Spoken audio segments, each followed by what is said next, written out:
आदाब अर्ज़ है। आज मैं अच्छी खबर से अपनी बात की शुरुआत करूंगा। ये अच्छी खबर हज़ारों ख़ानदानों के लिए है।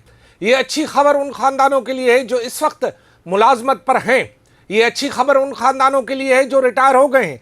ये अच्छी खबर उन ख़ानदानों के लिए है जो रिटायरमेंट के बावजूद उन मकामात पर मौजूद है जिन मकामात पर उन्हें मुतासिर करने की काफ़ी अरसे से एक साजिश हो रही थी और उनका ताल्लुक़ कराची से है। और कराची से ज़्यादा वो जो प्राइम लैंड पर इस वक्त मौजूद हैं उन्हें मुख्तलिफ बहाने बनाकर उन्हें जो है बेदखल करके उनकी बिजली ख़त्म करके उनका पानी रोक कर उनका गैस नोमा से बंद करके उनकी मरात को बिल्कुल ख़त्म करके और उनको बेपरवाही से और लापरवाही से मुलाजमतों से निकालने वाले ऐसे तमाम मामलात पर आज एक बड़ी बैठक हुई है कराची के वज़ीर आला हाउस में। इस बैठक में न सिर्फ वज़ीर आला समेत पूरी सिंध हुकूमत मौजूद है, चीफ सेक्रेटरी मौजूद है, बल्कि इसके साथ वफाकी हुकूमत के वो सेक्रेटरी जिसका ताल्लुक़ इस बड़ी खुशखबरी से है, यानी इस पूरे बड़े और अहम फैसलों से, वो भी वहाँ पर मौजूद था। चीफ सेक्रेटरी, कमिश्नर कराची, इसके अलावा मुख्तलिफ शोबों के सरबराहान, कराची वाटर बोर्ड के साथ साथ मुख्तलिफ शोबात के सरबराह भी वहाँ पर मौजूद थे। ये बड़ी खबर और खुशखबरी उन लोगों के लिए है। ये सुनकर ज़रूर उनके चेहरे मुस्कुरा जाएंगे और वो खिल उठेंगे। कम से कम उनको एक उम्मीद पैदा होगी, एक एहसास पैदा होगा, आज की रात तो ज़रा सुकून से सोएंगे। जी हाँ, बड़ी खबर यह है कि सिंध हुकूमत ने वाज़ेह तौर पर वफाकी सरकार से मुतालबा कर दिया है कि पाकिस्तान स्टील मिल हमेशा के लिए वफाक से लेकर सिंध हुकूमत के हवाले की जाए। वज़ीर आला सिंध ने इस सिलसिले में आज वफाकी वज़ीर पैदावार की वफाकी वज़ीर की जगह जो आए थे, वफाकी सेक्रेटरी पैदावार की मौजूदगी में ये मुतालबा किया है कि पाकिस्तान स्टील मिल को बाज़ाब्ता तौर पर उनके हवाले किया जाए। इसके साथ साथ उन्होंने ये भी कहा है सेक्रेटरी को कि आपको हमने तो स्टील मिल बहाल करने का मुतालबा किया था, आपने स्टील मिल को बेहाल कैसे कर दिया। वहाँ पर मौजूद तमाम जो मुख्तलिफ ज़राए हैं उनसे जो मेरी बात हुई, उन्होंने मेरी इस बात की तस्दीक कर दी है और बहुत जल्द वज़ीर आला सिंध एक लेटर लिखेगा और ये लेटर रवाना करेगा वज़ीर आज़म पाकिस्तान को और वज़ीर आज़म पाकिस्तान से पाकिस्तान स्टील मिल के मसले पर खुसूसी तौर पर मुलाकात होगी। ये तो है पहली हेडलाइन। अब हुआ क्या, उसमें फैसले क्या हुए? पहला फैसला कि पाकिस्तान स्टील मिल के वो मुलाजमीन जो इस वक्त स्टील मिल में रह रहे हैं उन्हें बेदखल नहीं किया जाएगा, उनका पानी बहाल किया जाएगा। Karachi water and sewerage board ने सबके सामने वफाकी इदारों को यह कहा है कि जो पानी का कंट्रोल है वो स्टील मिल से लेकर Karachi water and sewerage board के हवाले किया जाए। Karachi water and sewerage board, steel mill, Gulshan Hadeed सनतों सबकी जो है वो पानी की जिम्मेदारी अपने जिम्मे लेने के लिए तैयार है, उनके हवाले किया जाए। दूसरा, जो वहाँ पर जितने भी इस वक्त स्टील मिल के क्वार्टर में स्टील मिल के मुलाजिम रहते हैं उन्हें न सिर्फ बेदखल नहीं किया जाएगा बल्कि उनको जो ये कहा जा रहा है कि वो बाहर के लोग हैं वो उनसे टैग हटाकर जो रिटायर हैं वो उनको भी स्टील मिल का रिटायर मुलाजिम करार देकर उनकी मरात भी बहाल की जाएंगे और उनको वहाँ रहने का मुकम्मल हक दिया जाएगा।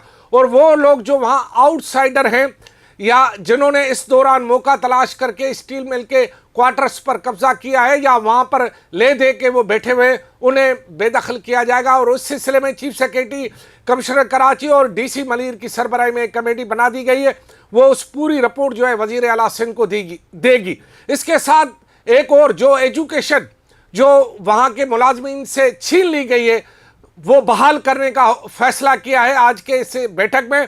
और कल से वो जो स्टील मिल के मुलाजमीन हैं जिनकी एजुकेशन मुलाजमीन के बच्चों की बंद हो गई थी, वो एजुकेशन और इदारे बहाल कर दिए जाएंगे और इन सबको पाकिस्तान पीपल्स पार्टी की जो सिंध हुकूमत है वो बहाल करने जा रही है। और इसके साथ साथ ये भी फैसला हुआ है कि महकमा तालीम इस तमाम स्कूलों को फंक्शन करेगा और वहाँ पर तालीमी अखराजात जो है सिंध हुकूमत और महकमा तालीम बर्दाश्त करेगा। इसके साथ जो वहाँ पर हॉस्पिटल्स है जो बंद कर दिए गए थे स्टील मिल के और दीगर जो है स्टील मिल के मुलाजमीन के लिए वो हॉस्पिटल बहाल करने का फैसला हुआ और उसके तमाम अखराजात महकमा सेहत बर्दाश्त करेगी।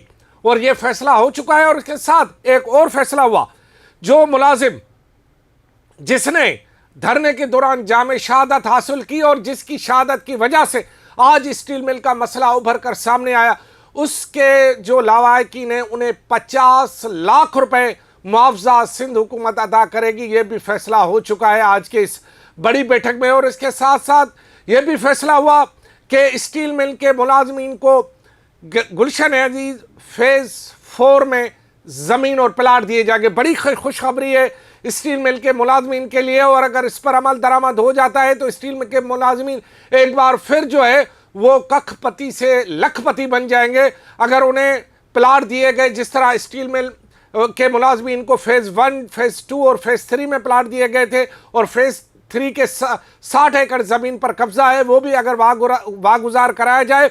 लेकिन जो फेज़ 4 है फिल्टर प्लांट की तरफ, जो लोग जानते हैं स्टील मिल को, उसमें अगर स्टील मिल के मौजूदा मुलाजमीन को प्लाट दिए जाएंगे फेज़ 4 में, तो बहुत बड़ा काम होगा ये। और ये मैं समझता हूं कि इस पूरे नए साल या नई सदी का एक बड़ा गिफ्ट होगा स्टील मिल के मुलाजमीन के लिए, जो कि फेज़ 4 की बहाली हो जाएगी। और इसके साथ ये भी फैसला हुआ कि जो मुलाजमीन को निकाला गया है उनको बहाल कराया जाएगा और उनकी मराद भी बहाल की जाएंगी। तो स्टील मिल के मुलाजमों, आपके लिए बड़ी खुशखबरी है। अगर सिंध हुकूमत अपने इस मुतालबे पर डट जाती है कि 700 एकड़ पर मुहित जो है ये स्टील मिल जो है वो अगर वापस जो कि ज़मीन सिंध हुकूमत की है वापस पीपल्स पार्टी की मौजूदा सरकार को दी जाती है और वो उसको चलाने में कामयाब होती है, या वो जिस तरह दावा कर रही है कि वो चलाने के लिए तैयार है, तो फिर ये और बड़ी खुशखबरी होगी और एक मरती हुई सरहद दोबारा बहाल होगी। क्योंकि स्टील मिल अगर बहाल हो गई तो कराची बहाल होगा, कराची बहाल हो गया तो पाकिस्तान बहाल होगा, और पाकिस्तान बहाल हुआ तो एक बड़ी सनत जो कि जिसे बड़ी मुश्किलों से रूस से लेकर लाए थे शहीद जुल्फ़िकार अली भुट्टो, वो बहाल होगी। लिहाजा आज की ये खुशखबरी मैं तमाम स्टील मिल के मुलाजमीन जो कि रिटायर हो गए, जो काम कर रहे हैं या जिनको ज़बरदस्ती निकाला गया है, उनके लिए खुशखबरी ये कि सिंध हुकूमत ने तमाम ऐलानात कर दिए हैं। अब हमें उम्मीद है कि सिंध हुकूमत कल से इन ऐलानात पर अमल दरामद शुरू करेगी और यकीन है कि वज़ीर आला सिंध अपने इस वायदे को पूरा करेंगे। मुझे पता है कि वज़ीर आला सिंध जो है वायदे के पक्के हैं और यकीनन इस वायदे को पूरा करेंगे और स्टील मिल के हज़ारों मुलाजमीन की उम्मीदों पर वो उतरेंगे, उनकी उम्मीदों पर पानी नहीं फेरने देंगे। खुदा हाफिज़।